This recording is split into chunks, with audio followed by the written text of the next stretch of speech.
Ano po sa tingin niyo ang pagkakaiba ng bagong mag-asawa sa matagal na nagsasama? Paano mo malalaman sino yung mga newlywed dun sa mga old couples? Listenin niyo po, yung bagong mag-asawa, naghahalikan pa. Amen? Kahit na minsan pakipot pa yung babae. Hinahalikan ng lalaki, anong sasabihin po ng babae? Ano ba? Diba? Pero pag matagal na po sila nagsasama, pag hinalikan ng lalaki, ano po sasabihin? Diba? Nakakaya. Hindi po ba? Yung bagong mag-asawa, nagyayakapan pa. Nag-holding hands. Nakukuryente pa. May kilig. Pero pag matagal na po nagsasama, nag-holding hands pa ba? Niyayakap po yung misis niya, inaalis, ayaw. Init-init. Bakit kayo mayakap? Ganyan po yung sinasabi. Pag bago mag-asawa, tignan niyo po. Kahit na hindi po magsabi yung babae, binibigyan ng pera. Amen? Tinatanong pa nga ng lalaki, Ani, may pera ka pa? Wow, sana all. Pero pag matagal na po nagsasama, ano po nangyayari? Wala na nagsasalita. Hindi na po nagtatanong. Bakit? Kasi yung babae agad kinukuha na yung pitaka ng lalaki. Hindi po ba? Bakit po ganun, no? Pag nag-umpisa yung relasyon, napakasaya. Pero habang tumatagal, pumapait, bumibigat, nagiging malungkot. Pag umpisa ang relasyon, parang wala kayong problema. Pero habang tumatagal, mga maliliit lang na bagay, pinag-aawayan niyo. Why is it in love, which is positive, becomes negative through time? Kahit na isang utos po yan sa Biblia, to love, that is our primary goal. That is our objective. At ito na po, galing na sa ating Panginoon. Mahalin mo ang Diyos, mahalin mo kapwa mo, mahalin mo sarili mo. Pero, tingnan niya po, itong mga Pariseo na kung saan alam naman nila, pero hindi nila ginagawa. Napaka-negatibo nila sa ating Panginoon. May mga taong gustong lumapit sa Diyos, pero pinapahirapan ng mga pare, ng mga nakakatanda nito mga Pariseo. Ano ang nagiging problema pag nagiging negatibo na ang pag-ibig at pagmamahalan? Sa tingin ko po, meron 3 N na nagiging dahilan. We have to remove these 3 N that causes our love to become negative. Ano po yun? Una, pag palagi kayong nakatingin sa problema, yan, magiging negatibo ang inyong pag-iibigan. Pag honeymoon stage, pansinin niyo po, bakit masaya kayo? Kasi hindi niyo muna iniisip yung problema. Iniisip niyo lang yung bawat isa. Paano kayo mag-i-enjoy? Saan kayo mag-date? Paano kayo maglalakwatsa? Anong gagawin niyo? Palagi mo kino-compliment yung asawa mo. Siya lang ang pinapansin mo, siya lang ang tinitignan mo. Natatapos ang honeymoon stage, yung tuwa, yung tamis ng pagsasama, pag nawawala na yung tingin mo sa kanya. Pag naiisip mo na yung mga babayaran, yung mga utang, yung iyong biyenan, yan, nagiging maasim na ang inyong pagsasama. Di ba ba? At ganyan din, pag hindi ka makapag-move on sa nakalipas, dahil sigurado, meron kayong mga arguments, meron ng pagsisinungaling, meron ng mga away, hindi pagkakaintindihan. Pag hindi ka pa makapag-move on doon, magiging mahirap ang inyong samahan. Kaya nga po, inuutos sa atin ng ating Panginoon, see, that when you love, you need your whole mind, your whole heart, your whole soul. Hindi ka pwedeng hati-hati. Dahil pag ang isip mo na sa kinabukasan, ang puso mo sa nakaraan, mahihirapan ka. You only need to be present, my dear friends, to enjoy this life, most especially to enjoy loving, to bring back positivity in your love. Tanungin ko po kayo, Kung kayo po ay paghuhugas ng pinggan, isang pinggan lang, mabigat ba ito o madali? Madali lang, di po ba? Pero habang inuhugasan mo, bigla-bigla, dinadala nila, tinambak nila, itong mga sunod-sunod na pinggan, sinabihan ka, 99 yan. Kahit na yung isang pinggan bumibigat na. Because you have already burdened yourself with thinking. You only need to live today. Enjoy every moment with your loved one. Amen? Be present with God. And see your experience of love will become joyful and sweet. Hayaan niyo muna po yung mga problema na paparating. Wala pa naman yun eh. Kalimutan mo na yung nakalipas. Baon mo na yan. Yan yung nakakabigat sa iyo. Ang mahalaga yung ngayon, ang pinakatotoo, yung ngayon. Kung mabubuhay lang kayo, nakatingin kayo sa inyong mga minamahal, ngayon, magiging masaya kayo. Amen? Pangalawa, nakasarang pagmamahal. Yan yung nagiging dahilan bakit negative ang ating pag-iibigan.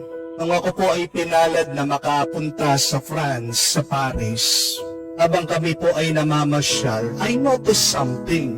Pag napapadaan po kami sa mga tulay, nakita ko, bakit ang dami po nagkalat yung mga padlock. Kahit saan po ako makatingin, merong padlock nakasara. At nagtanong po ako dito sa aming guide, bakit pinapadlock niyo yung mga tulay niyo dito, ninanakaw ba? Hindi lang isang padlock, o hindi, napakarami, nakakalat sa buong syudad. At kwento po ng guide namin, naging tradisyon daw po ng mga pumupunta doon sa Paris. Dahil po ang Paris, isang destination ng mga lovers, honeymooners, mga mag-irog.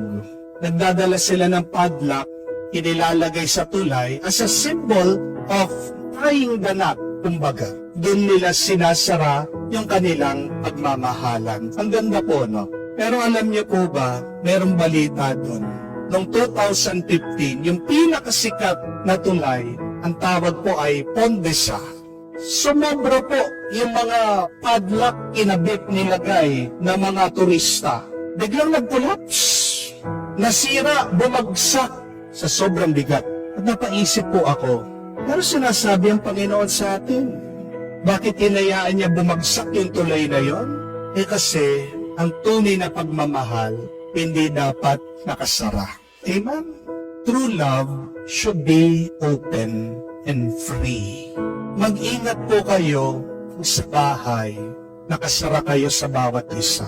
Dahil dalawa lang ang lugar sa mundo ang sinasara nila at ayaw nilang magpalabas ang tao. Ano po yung dalawang lugar na yon? Una, mental hospital. Pangalawa, kulungan. Mag-ingat kayo pag ang relasyon nyo sarado na. Dahil una, nakakasira yan ng ulo. Amen? Pero pangalawa, nagiging mga prisoners o nakakulong na lang kayo sa bawat isa. Kaya nga ang ating Panginoon, sinasabi niya, maging bukas palad kayo. One symbol, one sign that you truly love is to give freedom to your loved ones. Di po ba? Kahit naman po yung aso, kung palagi mong iyayakap ito, baka masuffocate. Kaya nga kinakagat ka eh. Kung ang halaman palagi mong hinahawakan, hindi tutubo. Nang mabuti yan. We need to give space to our loved ones. We need to give them freedom. Kaya nga ang Diyos, sabi, isa sa mga pinakamahalagang regalo binigay niya sa tao, hinayaan. Kahit na kamali ang tao, hinahayaan ng Diyos. Kasi tao tayo, hindi tayo robot. Tandaan niyo po yan. Bakit nagagalit yung mister mo? Baka naman, puro bawat segundo, minuto, tinatawagan mo. Nagtatrabaho. Hindi makapagtrabaho ng mabuti. Hinahanap mo, ang ginagawa mo. Sino kausap mo? Sino yan? Bakit meron kang babae kasama sa Facebook? Sino nasa picture na yan? Kahit sino naman po maiinis. Hindi po ba? Alam mo kung talagang mahal ka ng asawa mo, bantayan mo't hindi, uuwian ka niyan. Ikaw ang palagi niyang pipiliin. Pero kung pinipilit mo siya na manatili, talagang ayaw ka niya. Saan ang ibig sabihin? Hindi ka niya mahal. Walang tunay na pagmamahal, malaya. Nakakabigat, napakahirap. Pag nagsasama kayo at napipilitan ka na lang. Di po ba? Give space to people that you love. You would see that love will become more joyous and positive once again. Dahil pag binigyan mo ng puwang yan uusbo, lalaki, mamumunga. The third N, nagsasariling pagmamahal. Lahat po tayo marunong tumanggap. At wala naman taong ayaw na makatanggap. Hindi po ba? Pero hindi lahat ng marunong tumanggap ay marunong magbigay. Ang tunay na nagmamahal, marunong magbigay. Pero tandaan niyo po ito. Kahit na pagkabait-bait ng isang tao, kahit na isang tao puno ng pagmamahal at bibigay na sobra-sobra, napapagod din yan. Nagsasawa din yan. Nauubusan siya. Hindi makakapag-survive ang tao kung palagi lang siyang give ng give. Gusto mong palaging mag-give yung tao, mag-give ka din sa kanya. Kaya nga ang totoong pagmamahalan, it is a give and take. Huwag mo naman uubusin yung tao. Di ba ba? Ang tunay nagmamahal, hindi niya mapipigilan na siya ay magbibigay. Pero sana naman kung nabigyan ka, matuto ka naman magsukli, magbalik, magganti ka naman ng mabuti at maganda. Pero kung hindi mo kayang ibalik yung kagandahan ng loob ng iba, listen to this, my dear friends. At least don't hurt the person that love you. Di po ba yan yung malungkot na kwento? Ang dami mga tao sobra-sobrang magmahal. Pero ano yung balik sa kanila? Tira-tira. Kaya nga, hindi mo masisisi ang tao pag sumusuko na sa kanyang pagmamahal. Kung gusto niyong maging masaya yung pagmamahalan niyo, marunong naman kayong magbigayan. Amen? Ano naman ang maibibigay natin sa Diyos? Perfecto na ang Diyos. Meron. Yun lang mahalin natin yung ating kapwa. That is enough for God. Dahil sabi nga ng Diyos, when you give to the poor, you lend to the Lord. Sabi po ng Biblia yun, when you give to the poor, you lend to the Lord. At di ba pag nagpapahiram ka, may tubo, may interest. Di naman pwedeng nagpahiram ka ng piso, piso din ang balik sa iyo. Kahit na ilang centavos lang ang interest. Kaya nga pag tumulong ka sa mga mahihirap, ang balik sa iyo, hindi lang yung binigay mo, sobra-sobra pa. Gusto mong pagpalain ka, umpisan mo sa pagtulong ng mga nangangailangan. Umpisan mo, tignan. Sino ba? Yung mga nakalapit sa iyo, kapitbahay mo, kamag-anak mo ba, kapatid mo? Sino nangangailangan ng tulong? If you want to be blessed, start by blessing others. Kaya nga, ang mga mapagbigay, sila ay busog. Binubusog ng Diyos. Yung mga marunong magbigayan, sila yung tunay na napupuno. Tatlong N, alisin po natin sa ating buhay. Saan ka guilty dyan sa tatlong N na yan? Nakatingin ka ba palagi sa problema? Hindi dyan sa iyong minamahal? Nakasara ka ba? Yung isip mo? Binabakuran mo ba yung iyong minamahal? Di mo siya binibigyan ng kalayaan?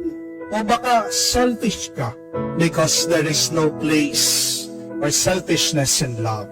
Pagdasal po natin, naway maalis natin na tatlong N na ito para ang ating pagmamahal at pag-iibigan maging positibo, maging masaya at maging payapa.